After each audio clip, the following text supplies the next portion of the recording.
Nous allons vous présenter l'outil Métacognition illustrée et appliquée MIA. Il s'agit d'un outil clinique composé sous forme de jeu de cartes qui reprend et illustre les différentes fonctions cognitives ainsi que leur impact sur la vie quotidienne. Son objectif est de permettre aux usagers de mettre en place des stratégies pour pallier leurs difficultés au quotidien. Si vous souhaitez avoir plus d'informations, rendez-vous sur le site prepsy.fr. Bonjour, je m'appelle Marie Maquet, je suis neuropsychologue au SAMSA Prepsy, une structure qui accompagne vers le rétablissement de jeunes adultes de 18 à 25 ans dans le cadre de troubles psychiques émergents. Bonjour, moi c'est Léa, je suis designer social au SAMSA Prepsy. Mon travail consiste à concevoir des outils et des services, le tout pour les usagers, pour les proches et pour les professionnels. Au cours de ma pratique clinique, j'ai pu rencontrer des difficultés pour expliquer clairement les fonctions cognitives aux patients que je rencontrais. Ces concepts peuvent parfois paraître assez théoriques et ne sont pas toujours très clairs dans l'esprit de tous, malgré leur importance capitale dans notre vie quotidienne. Ainsi, j'ai cherché des outils pour m'aider à illustrer et vulgariser les fonctions cognitives. Cependant, je n'ai pas trouvé d'outils qui permettaient de refléter le vécu et l'expérience au quotidien des patients. Pour répondre à ce besoin, nous avons choisi ensemble de construire un outil qui permettrait de visualiser les fonctions cognitives par l'illustration. Le but, c'était vraiment de pouvoir rendre accessibles ces informations, mais aussi de leur permettre de mieux comprendre et aussi de mieux mémoriser ces concepts qui peuvent être parfois très complexes. Le visuel des cartes ressemble à ça. Nous pouvons voir en dessous le nom de la fonction cognitive, au milieu l'illustration qui y fait référence, un pictogramme qui est relié à un groupe de fonctions cognitives. En haut de la carte, on a les liens entre différentes fonctions cognitives. Et au verso, on a le cerveau avec l'emplacement de la fonction cognitive dedans. Nous avons divisé les fonctions cognitives en 4 grandes catégories que vous pouvez voir juste ici. Chaque catégorie est représentée par une couleur. Il est important de noter que les fonctions cognitives ne sont pas exhaustives. Il s'agit simplement des fonctions cognitives les plus souvent mentionnées lors de prise en soins en neuropsychologie. La première catégorie est celle des fonctions attentionnelles. On va y retrouver plusieurs cartes telles que la vitesse de traitement, le temps de réaction, l'attention sélective, l'attention divisée, l'attention soutenue et la vigilance. La seconde catégorie va être celle qui concerne les fonctions mnésiques. On peut donc y retrouver la carte de la mémoire à court terme, ainsi que la carte de la mémoire de travail.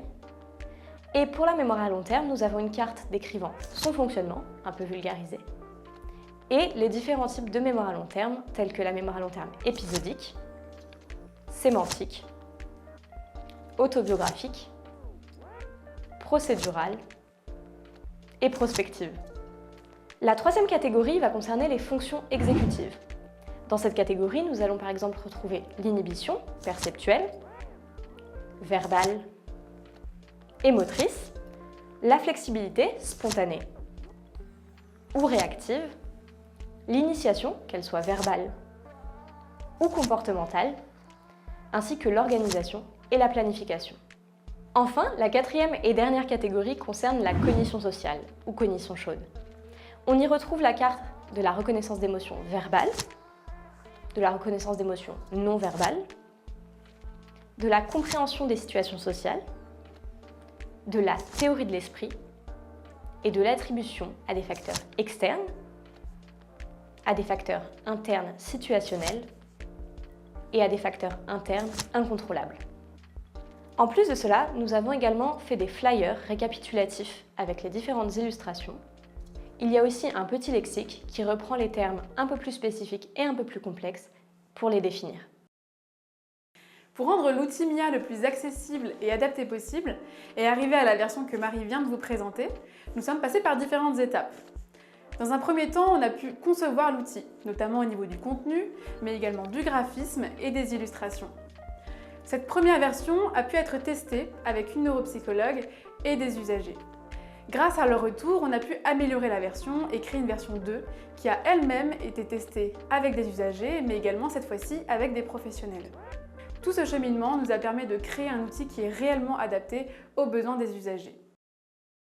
MIA peut être utilisé dans un grand nombre de contextes différents, dans le parcours du patient, celui de ses proches ou bien des professionnels qui l'accompagnent. Au début, lors de l'anamnèse, on peut utiliser MIA pour recueillir au mieux les plaintes et difficultés que les patients rencontrent dans la vie quotidienne. Ensuite, lors d'une restitution de bilan, on peut utiliser cet outil pour relier les résultats aux difficultés de la vie quotidienne. Plus tard encore dans la prise en soin, MIA peut être utilisée à visée de psychoéducation ou lors d'une remédiation cognitive pour aider le patient à transférer les bénéfices et stratégies apprises lors de l'accompagnement. MIA peut aussi être utilisée dans des groupes de remédiation cognitive tels que NIR ou REPOS. Enfin, dans le cadre de formation d'équipe, MIA peut aussi permettre de mieux expliquer les fonctions cognitives aux professionnels du service. Ce ne sont que des exemples, beaucoup d'autres usages pourraient être imaginés. Avec MIA, vous avez entre les mains un outil qui est pensé avec les patients et pour les patients. Que ce soit pour mieux expliquer, pour mieux accompagner, l'outil MIA permet de créer des ponts entre théorie et vécu quotidien et peut être utilisé dans différents contextes. Alors si vous êtes intéressé pour en savoir plus, n'hésitez pas à vous rendre sur notre site internet prepsy.fr pour avoir toutes les informations.